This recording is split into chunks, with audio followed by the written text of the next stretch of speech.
Hello दोस्तों, आज हम बात करने वाले हैं एक ऐसे चैप्टर की जो ह्यूमन बचपन की असली कीमत समझाता है, लॉस्ट स्प्रिंग, जिसे लिखा है अनीस जुंग ने।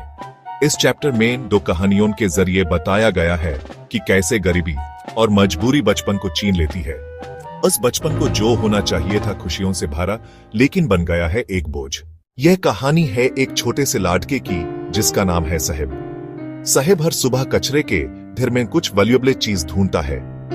क्या ढूंढता है? शायद एक छोटा सा ख्वाब, एक कोइन या एक छोटी खुशी। ऑथर उसे पूछती है, साहब तुम कचरा क्यों छानते हो? क्योंकि मेरे पास कुछ और करने को नहीं है। साहिब का परिवार बांग्लादेश के एक गांव से दिल्ली आया था फ्लड और भुखमरी से बचकर। लेकिन यहाँ भी सिर्फ कचरे के ढेर, माइले न स्कूल, न साफ पानी, न जीन लायक जिंदगी। साहिब के पैर में जूते नहीं हैं, सिर्फ एक पुरानी चप्पल। लेकिन उसकी आंखों में एक होप है। एक दिन वो चाय की दुकान में काम करने लगता है।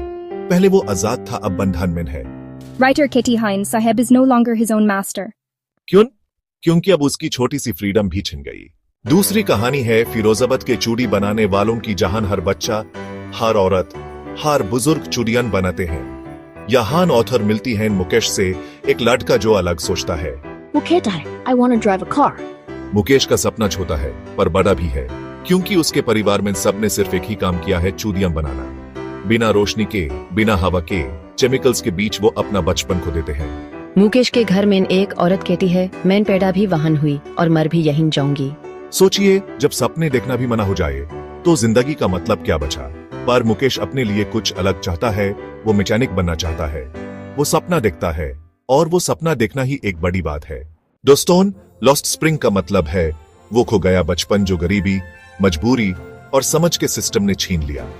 साहिब और मुकेश दोनों बच्चे हैं। एक को कचरे में खुशी ढूंढनी पड़ती है और दूसरा सपना देखता है पर उस तक पहुंचना मुश्किल है।